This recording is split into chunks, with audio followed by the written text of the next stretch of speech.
Hello viewers, welcome to success Hindi grammar education AMS. हमारे YouTube channel पर आपका हार्दिक स्वागत है। आज हम बात करते हैं उन संस्थाओं के विषय में जो एक और तो बहुत अच्छा कार्य कर रही हैं, बहुत सारे बेरोजगारों को रोजगार दे रही हैं, और एक और जो है कुछ संस्थाएं बस वर्कर का शोषण कर रही हैं, बस अपनी जेब भरने में लगी हुई हैं। तो हम बात करते हैं कि उनमें होशियार कौन है ज़्यादा इंटेलिजेंट, दूसरों का शोषण करने वाला, अपनी अपने धन में वृद्धि करने वाला, क्या एक और मेहनत करके दूसरों को भी रोजगार देने वाला और अपने परिवार की तरह उन्हें समझने वाला।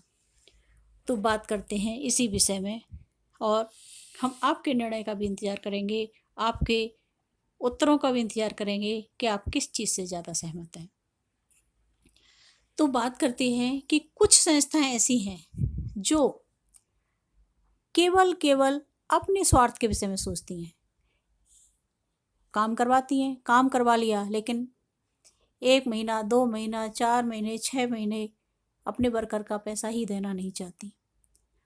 जहाँ वो संस्थाएं 4-6 लाख रुपए महीने कमा रही होती हैं, वही एक 15,000 रुपये, 14,000 रुपये या 10,000 रुपये, 8,000 रुपये एक वर्कर को देती हैं, वो भी उनका मार के बैठ जाती हैं या नहीं देना चाहती, या उनको ब्लैकमेल करती हैं कि आगे काम करेंगे तब उनको मिलेगा। फिर आगे काम करते हैं वो वर्कर, और फिर पेंडिंग रहता है पैसा। इसी तरह उनका शोषण होता रहता है। तो अब इस विषय में कौन इंटेलिजेंट है, ये प्रश्न का उत्तर हम आपसे चाहेंगे कि वो वर्कर इंटेलिजेंट है जो मजबूरी में उसके यहाँ काम कर रहा है, या वो ऑनर इंटेलिजेंट है, मालिक इंटेलिजेंट है जो अपने वर्करों को मूर्ख बना रहा है, उनका शोषण कर रहा है, धन इकट्ठा कर रहा है। क्या आप बताएंगे? देखिए, एक और तो है वो मजदूर जो दिन रात मेहनत कर रहा है परिश्रम से, उसकी वजह से किसी का दिल दुखी नहीं हो रहा, बल्कि उसका दिल दुखी किया जा रहा है। वो अपनी फैमिली को, अपने परिवार को किस तरह चलाता है, उसमें से वो पूरा अपना घर का खर्चा चलाता है, वो उसमें से नहीं चला पाता, और उसे इधर उधर कहीं ना कहीं और भी मेहनत करनी पड़ती है बड़े दिल से। लेकिन वो सबकी दुआएं भी कमाता है, और अपने पास जो भी थोड़ा बहुत होता है उसमें से दान पुण्य भी करता है, परिवार के प्रति भी खर्च करता है, आसपास के प्रति भी करता है, जीव जंतुओं पर भी करता है, और वो ईश्वर में भी उसकी भक्ति होती है तो वहाँ भी वो कुछ न कुछ करता है। यानी उसके पास बहुत सारा दुआओं का और बहुत सारी अच्छाइयों का, धर्म का, पुण्य का जुड़ा हुआ एक बहुत ही मूल्यवान होता है, जो उस धनवान के पास नहीं होता, जो वो पैसा जोड़ के रख रहा है। क्योंकि एक तो वो सबकी बड़ दुआएं ले रहा है, उनकी आत्मा दुखी कर रहा है, जिससे परमात्मा भी दुखी होता है। जब उसके ही बच्चे किसी दूसरे छोटे कम कमाने वाले बच्चों को दुखी करते हैं तो वह परमात्मा की निगाहों से बचा नहीं होता। तीसरा कि जब हम संसार में आए हैं तो ये जो शरीर हमने पाया है वो एक दिन छोड़ना तो है। जो पुण्य हम करेंगे वो तो हमारे साथ जाएगा, लेकिन जो भी पाप हम करते हैं तो वो भी हमारे साथ जाएंगे, लेकिन जो जोड़ कर धन हम इकट्ठा करके रख जाएंगे वो हमारे किसी काम नहीं आने वाला है। इसलिए ये सोचो कि तुमने क्या इकट्ठा किया, और उस गरीब ने जो तुम्हारे यहाँ कार्य कर रहा था, तुम्हारे ऊपर निर्भर था, मेहनत कर रहा था, तुम्हारे लिए मेहनत कर रहा था, तुम्हें धन कमा के दे रहा था, तो आप बताइए कि आप में से बुद्धिमान कौन है, वो गरीब या आप? एक और तो कुछ संस्थाएं ऐसी हैं जो अपने वर्करों के प्रति, मानो कि उन्होंने संस्थाएं इसलिए खोली हैं कि दूसरों को रोजगार मिल सके, हमारे भारत को उन्नति मिल सके, और उससे बहुत सारे बेनिफिट हो सकें, वो सभी के लिए होते हैं। तो ऐसे मालिक जो है, ऐसे ओनर हमेशा अपने जो वर्कर होते हैं उनके भी, वो भी शुभचिंतक होते हैं उनके, और उनके भी बहुत सारे शुभचिंतक होते हैं जो उनके लिए हमेशा दुआएं मांगते हैं, उनके लिए दिल में बहुत सारी जगह रखते हैं। एक ईश्वर की जगह जहाँ होती है वहाँ साथ में उनकी भी जगह रखते हैं, क्योंकि उन्हें पता है कि उनके घर का खर्च उनसे चल रहा है, वो उन्होंने उन्हें रोजगार दिया है। तो आप जो है, ये आपको समझना है कि आप क्या इकट्ठा कर रहे हैं। सबकी दुआएं इकट्ठा कर रहे हैं, सबका आशीर्वाद इकट्ठा कर रहे हैं, पुण्य इकट्ठा कर रहे हैं, या पाप इकट्ठा कर रहे हैं, या धन संपत्ति इकट्ठा कर रहे हैं। कौन सी चीज आपके आगे काम आने वाली है। और ईश्वर की निगाह से कुछ भी नहीं बचा होता है, सब कुछ लिखा रहता है, सब कुछ लिखा जाता है। और मैं ये जो है बात आपको केवल अपने आधार पर नहीं बोल रही, बल्कि रिसर्च के आधार पर बोल रही हूँ। बहुत सारे ऐसी पूर्व जन्म की कहानियाँ सुनने को मिली जहाँ केवल वो अपना धन कमाया और धन कमा कर रखा है, और उनके उस जन्म में भी किसी काम नहीं आया, क्योंकि वो केवल कमाने में लगे रहे, न सुख से सो सके, न चैन की नींद ले सके, और न चैन से किसी को जीने दिया, और न चैन से रहे। और हमेशा बस उनको एक ही उद्देश्य उनका रहा, पैसे को इकट्ठा करना। वो पैसा भी रह गया, और रह गया, रहने के साथ उनकी मोह ममता भी उनसे जुड़ी रही, इससे उनकी आत्मा भी मुक्त नहीं हुई और हजारों सालों तक भटकती रही। भटकने के बाद कहीं जन्म मिला तो वो भी ऐसा मिला कि वही किसी लोभी इंसान के परिवार में, जो फिर वही यातना उसे झेलनी पड़ गई। जहाँ जो एक कंपनी का या किसी भी संस्था का मालिक होता था, और उसी संस्था का एक चौकीदार बन के जन्म लिया। उसको सब कुछ याद था, लेकिन वो किसी को क्या याद, जो थे वो साथ के सब चले गए, किसी को क्या याद। लेकिन उसे अच्छे से याद था कि इस कंपनी का मैं मालिक था, इसी संस्था में, इस संस्था को मैंने ही खड़ा किया था, और आज मैं इसका चौकीदार बना हुआ।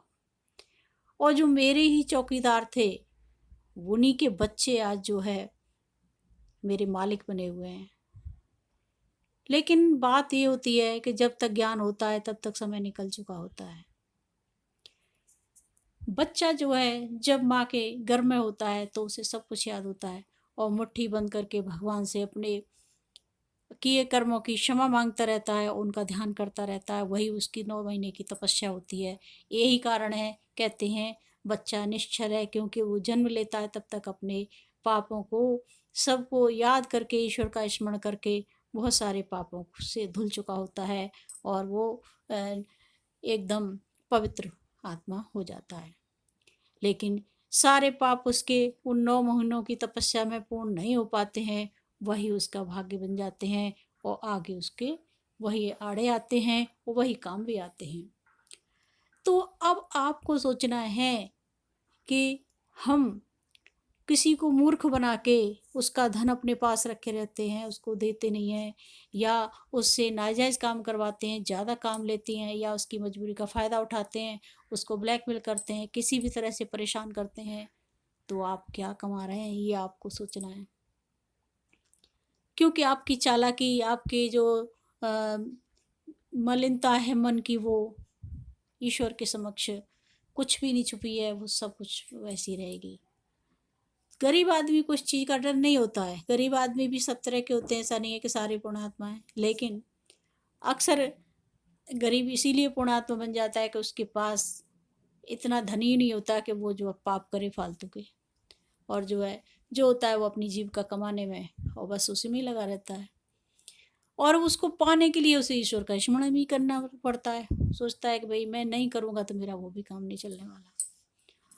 कुछ ही लोग ऐसे होते हैं जो नहीं पूरा तरह ज्ञान होता है, और वे आध्यात्मिकता में लगे रहते हैं। केवल केवल उनका कुछ भी ऐसा नहीं होता कि उन्हें अच्छे कपड़े पहनने हैं, कि अच्छा खाना है, कि अच्छा करना है। बस वो उसमें रहते हैं कि मैं संसार में आया हूँ तो मुझे बस अपने सारे जन्मों को सुधारना है, मुझे मोक्ष लेना है। क्योंकि आने जाने में जो ईश्वर, जो जन्म होता है तब भी कष्ट है, और मृत्यु होती है तब भी कष्ट है। तो उन सब से छुटकारा पाने के लिए एक मोक्ष का ही द्वार होता है, जिसमें कि हम अपने आप को पूर्ण रूप से सदा सदा के लिए ईश्वर में विलीन कर सकते हैं और इस चीज़ से छुटकारा पा सकते हैं। तो एक साधु सा साधु का मन ही ऐसा होता है जो निष्पक्ष रूप से हर कार्य करता भी है, तो उसे उसके बदले में कुछ पाने के लिए नहीं करता, वो बस सबका भला करना उसका कार्य होता है। और शरीर को भी वो इस उसमें नहीं रहता कि उसे ज़्यादा सुख देने हैं, और फालतू का इसमें भी रहता है कि मुझे बहुत अच्छी ड्रेसेस पहननी है, बहुत अच्छे गाड़ी बंगलों में रहना है। ऐसा कुछ भी नहीं होता, लेकिन वो तब भी खुश रहता है, सुखी रहता है। क्यों? क्योंकि उसे आगे पीछे का किसी का भी डर नहीं है, उसके साथ हमेशा ईश्वर है। क्योंकि उसने पुण्य ही पुण्य करे हैं, कोई पाप कार्य नहीं करा होता है। और वो जहाँ जाता है उसका सम्मान भी होता है, जहाँ जाता है वहाँ उसे भोजन भी प्राप्त होता है। तो इसे क्या कहेंगे? बड़ा कौन है, पैसे वाला या एक साधु? दूसरों के धन को हड़पने वाला या दूसरों पर भी अपना छोड़ देने वाला? परेशानी यहाँ है कि अगर हम किसी पर अपना धन छोड़ भी देते हैं तो अगले पिछले जन्म में उसका चुकाव करने के लिए पुनः जन्म लेना पड़ता है। इसीलिए हमें किसी पर न धन छोड़ना चाहिए और न किसी का रखना चाहिए।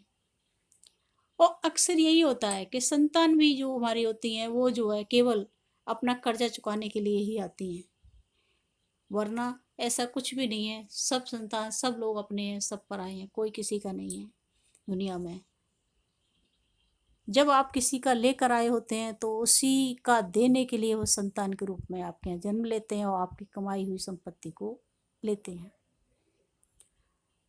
तो हमें बस, मैं आपसे इतनी सी रिक्वेस्ट चाहती हूँ कि आप मुझे ये बता दीजिए कि आखिर किसका जन्म ज़्यादा अच्छा है, कौन बेटर है, कौन फायदे में, कौन बुद्धिमान है, बेईमानी करने वाला या शोषण को सहने वाला? और शोषण आदमी मजबूरी में सहता है, कोई उसे शौक नहीं होता है कि वो शोषण को सहे, लेकिन वो समर्थ नहीं होता उस चीज़ में, तो वो शोषण को सहता है। अगर हम उसको शोषण का विरोध करने लग जाएं तो जो थोड़े से कार्य जो उसे करने होते हैं उनमें भी उसकी बाधा होती है, तो इसीलिए उसकी मजबूरी हो जाती है किसी शोषण को सहन करना। अन्यथा ऐसा कोई नहीं चाहता कि हमेशा किसी के शोषण का शिकार हो। लेकिन समझना हमें और आपको है कि हमें करना क्या है। हमें धन इकट्ठा करना है कि पुण्य इकट्ठा करना है, ईश्वर का प्यार इकट्ठा करना है, सारे समाज का, सारे दुनिया के आत्माओं का प्यार लेना है, या हमें धन लेना है, पैसा लेना है? पैसा आपके कितने काम आएगा? जब हमारे पास ईश्वर का आशीर्वाद होगा और सबकी दुआएं होंगी, सबका प्यार होगा, तो हमारे लिए तो वैसे ही कुछ कमी नहीं रहेगी। फिर हम क्यों आशा करते हैं कि हमारे पास बहुत ज़्यादा पैसा हो?